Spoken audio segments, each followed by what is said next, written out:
Fact. Okay, everybody, I want to bring you and alert you to some dramatic language about America's finances.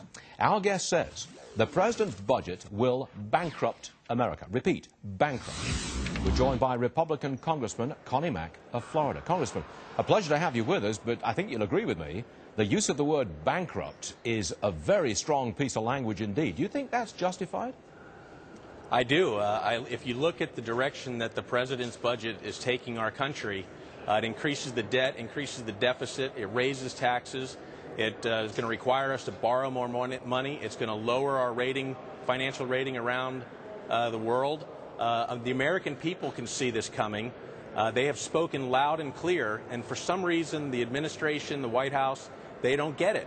And they continue to push this massive spending, massive tax increases that's going to destroy the job market. It's going to destroy any hope that we have for a solid future for our children and grandchildren. As you know, Congressman, that Moody's, the rating service, has put America on warning. Hey, you could lose the AAA gold standard of ratings if you don't rein in this deficit. So my question to you is, the president wants a commission to look at cutting spending and getting the deficit under control. Would Republicans join that commission? You don't need a commission to understand that we need to cut spending, that we need to cut the debt, that we need to cut the deficit. You don't need a commission for that. This is one of those games that people play in Washington. We're going to look at it. We're going to study it. We're going to put a commission together. Sure, we can put a commission together, but the American people know, you know, I know, that we need to cut spending. We need to cut taxes, and we need to get people back to work. That is the way to a strong financial system and a strong economy for the American people. I put it to you, Congressman, you can't do that at this moment. If you cut spending, I mean, you really pull back on spending from the government right now, wouldn't you worsen the economic situation? No. If you cut spending and you cut taxes, you would strengthen our economy. You would give the entrepreneur the ability to create jobs.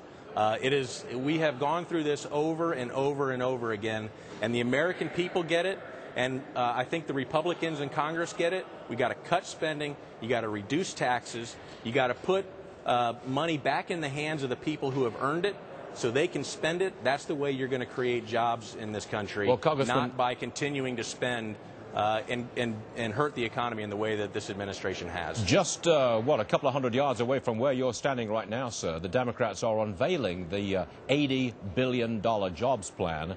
On our screens, you can see the New York senator.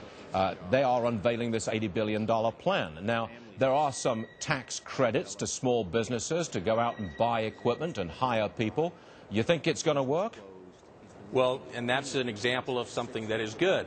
But what we usually see out of this administration and out of the Democrats here in Congress is they might give you a little bit that makes you go, huh, that's a good idea, but they fill it up with so much other garbage that at the end of the day, it's not going to help or improve the economy or create jobs. Look, the president in his State of the Union talked about a lot of different proposals. He talked about nuclear energy. He talked about eliminating the intangibles tax. He talked about free trade agreements with North Korea or with South Korea, Panama, and Colombia. These are things that I agree with the president on. And he talks about bipartisanship. But bipartisanship means you have to be bipartisan. Well, so these are areas that I'm willing to work with the president because I think it's good for the economy, it's good for jobs, it's good for America. Okay. And instead, he should reach back out to us who want to work with him on this instead of going and giving political speeches around the country. I've got a limited amount of time left, but I've got to mention the time frame. This warning from Moody's says, hey, get your act together pretty fast or else you'll lose that AAA rating. I put it to you, Congressman, we don't have much time. I mean, if we don't act in the very near future, we're going to have a very nasty shock on our hands. I mean, I'll give you the last 20-odd seconds here, sir. What I would do if I were the Democrats and the administration is I would yank that budget that they sent to Congress.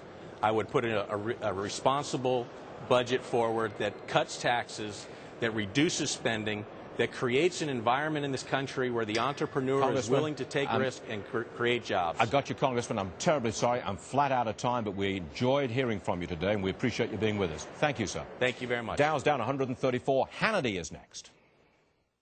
From Wall Street to Main Street. in HD.